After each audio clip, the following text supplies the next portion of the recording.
എല്ലാവർക്കും ഇന്നത്തെ അപ്ഡേറ്റിലേക്ക് സ്വാഗതം. പ്രധാനപ്പെട്ട 5 അപ്ഡേറ്റുകളാണ് എത്തിക്കുന്നത്. വീട്ടമ്മ പെൻഷനുമായി ബന്ധപ്പെട്ട ഒരു പ്രധാന അറിയിപ്പാണ് എത്തിക്കുന്നത്. എന്നാൽ ബാക്കി വീഡിയോയിലേക്ക് പോകാം. ആദ്യം മഴ മുന്നറിയിപ്പിലേക്ക് കടക്കാം. നാളെ തൊട്ട് 4 ദിവസങ്ങളിലേക്ക് 4 ജില്ലകളിൽ ഒറ്റപ്പെട്ട ഇടങ്ങളിൽ മഴയ്ക്ക് സാധ്യത. എറണാകുളം, തൃശ്ശൂർ, പാലക്കാട്, മലപ്പുറം, വയനാട്, കണ്ണൂർ, കാസർഗോഡ് എന്നീ ജില്ലകളിലാണ് യെല്ലോ അലർട്ട് പ്രഖ്യാപിച്ചിട്ടുള്ളത്. പെരുമഴക്കാലമാണ് ഇനി വരാൻ പോകുന്നതെന്നാണ് കാലാവസ്ഥാ മുന്നറിയിപ്പ്. ബാക്കിയുള്ള എല്ലാ ജില്ലകളിലും ഗ്രീൻ അലർട്ടാണ് ഇപ്പോൾ നിലവിലുള്ളത്. ആരും സബ്സ്ക്രൈബ് ചെയ്യുന്നില്ല. എല്ലാവരും വീഡിയോ കാണുന്ന എൻ്റെ കൂട്ടുകാരെ ഒന്ന് സബ്സ്ക്രൈബ് ചെയ്ത് വെച്ചോളൂ. എന്നാലേ ഞാൻ ചെയ്യുന്ന വീഡിയോകളൊക്കെ ആ സമയം തന്നെ എത്തുകയുള്ളൂ. വരിയിലേക്ക് പോവുകയാണെങ്കിൽ 25-ാം തീയതി മുഹറം പ്രമാണിച്ച് മാസപ്പിറവി കാണാത്തതിനാൽ 25-ാം തീയതിയിലെ അവധി 26-ാം തീയതിയിലേക്ക് മാറ്റിയിട്ടുണ്ട്. 25-ാം തീയതി അതുകൊണ്ട് പ്രവൃത്തി ദിവസം ആയിരിക്കും. സ്കൂളുകൾക്ക് അവധി കാണുകയില്ല. രണ്ടാമത്തെ അപ്ഡേറ്റിലേക്ക് കടക്കാം. വിഴിഞ്ഞത്തുള്ള മീനുകൾ പഴക്കം ചെന്നതെന്ന് ഇപ്പോൾ ഒരു റിപ്പോർട്ട് വന്നിട്ടുണ്ട്.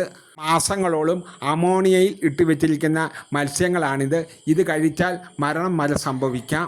തിരുവനന്തപുരം ജില്ലയിൽ 25ഓളം പേർ ഭക്ഷ്യവിഷബാധയേറ്റ് ഹോസ്പിറ്റലുകളിൽ ആണ്. അന്യ സംസ്ഥാനങ്ങളിൽ നിന്നും ഒരു സംരക്ഷണവുമില്ലാതെ വരുന്ന ഈ മത്സ്യങ്ങൾ ആണ് വിഴിഞ്ഞ മീനുകൾ എന്ന പേരിൽ വിൽക്കുന്നത്. ഈ മീനുകൾ ഞങ്ങളുടെ മത്സ്യമല്ലെന്ന് മത്സ്യത്തൊഴിലാളികൾ പറയുന്നുണ്ട്. ഇതിൻ്റെയൊക്കെ പിന്നിൽ വൻ സംഘങ്ങളാണെന്നാണ് അറിവ് കിട്ടിയിരിക്കുന്നത്. ട്രോളിംഗ് നിരോധനം വന്നതോടുകൂടി തിരുവനന്തപുരം ജില്ലകളിലെ കടൽ പ്രദേശങ്ങളിലേക്ക് മത്സ്യം വളരെ കുറഞ്ഞു തുടങ്ങി. ഉള്ള മത്സ്യത്തിന് ഒരുവിധം താങ്ങാത്ത വിലയും ഇതിൻ്റെ ചോട് പിടിച്ചാണ് അന്യ സംസ്ഥാനങ്ങളിൽ നിന്നും വിഷം കലർന്ന മത്സ്യങ്ങൾ ഇങ്ങോട്ട് വരുന്നത്. ആഴ്ചകളും മാസങ്ങളും അമോണിയയിൽ ഇട്ട മത്സ്യമാണ് ഇവർ വിൽക്കുന്നത്. മഹാരാഷ്ട്ര, ആന്ധ്ര, തൂത്തുക്കുടി എന്നിവിടങ്ങളിൽ നിന്ന് വരുന്ന മത്സ്യങ്ങളാണ് ഇവ. വിഴിഞ്ഞത്തെ മീനിന് യാതൊരു കേടുപാടുകളും ഇല്ലെന്നാണ് റിപ്പോർട്ട്. മത്സ്യം വളരെ കുറവാണ്. ട്രോളിംഗ് നിരോധനമുള്ളത് കൊണ്ട് ആ പ്രശ്നം മാത്രമേ ഇപ്പോൾ വിഴിഞ്ഞത്തുള്ളൂ. ആരും സബ്സ്ക്രൈബ് ചെയ്യുന്നില്ല. എൻ്റെ കൂട്ടുകാർ ഒന്ന് സബ്സ്ക്രൈബ് ചെയ്ത് വെക്കണേ, ഒന്ന് ലൈക്കും ചെയ്യണേ. നിങ്ങളെ കൂട്ടുകാരിലേക്ക് ഈ വീഡിയോ ഒന്ന് എത്തിക്കുവാനും ശ്രമിക്കുക. ഇതുപോലെയുള്ള അപ്ഡേറ്റുകൾ അപ്പോൾ തന്നെ എൻ്റെ കൂട്ടുകാരിലേക്ക് എത്തിച്ചേരുന്നതുമായിരിക്കും.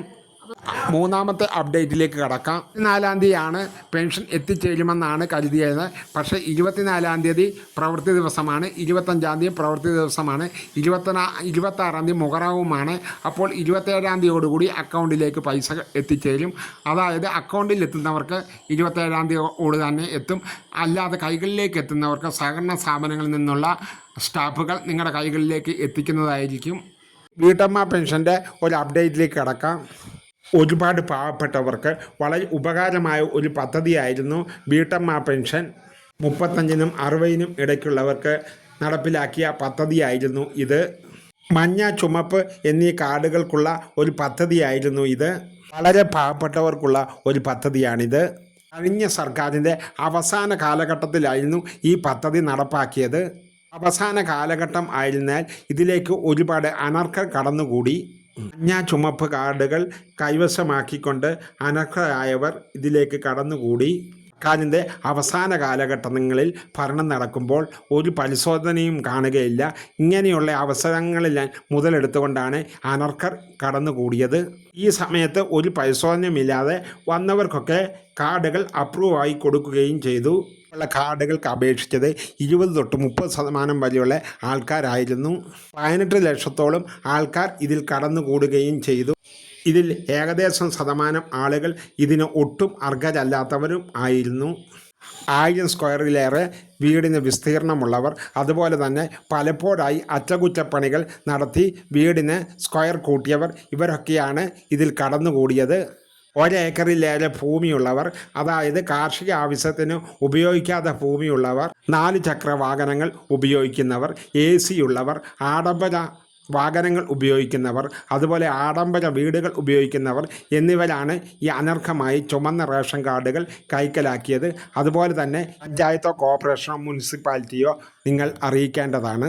40 ദിവസം അടച്ചില്ലെങ്കിൽ ഇതുവരെ വാങ്ങിയ എല്ലാ പിഴയും അവർക്ക് അടയ്ക്കേണ്ടി വരും. അപ്പോൾ ഇന്നത്തെ വീഡിയോ ഇത്ര മാത്രമേ ഉള്ളൂ. ഇനിയും ഇതുപോലെയുള്ള വീഡിയോകളുമായി വരാമെന്ന നല്ല ആത്മവിശ്വാസത്തോടെ ഗുഡ് ബൈ, ഗുഡ് നൈറ്റ്.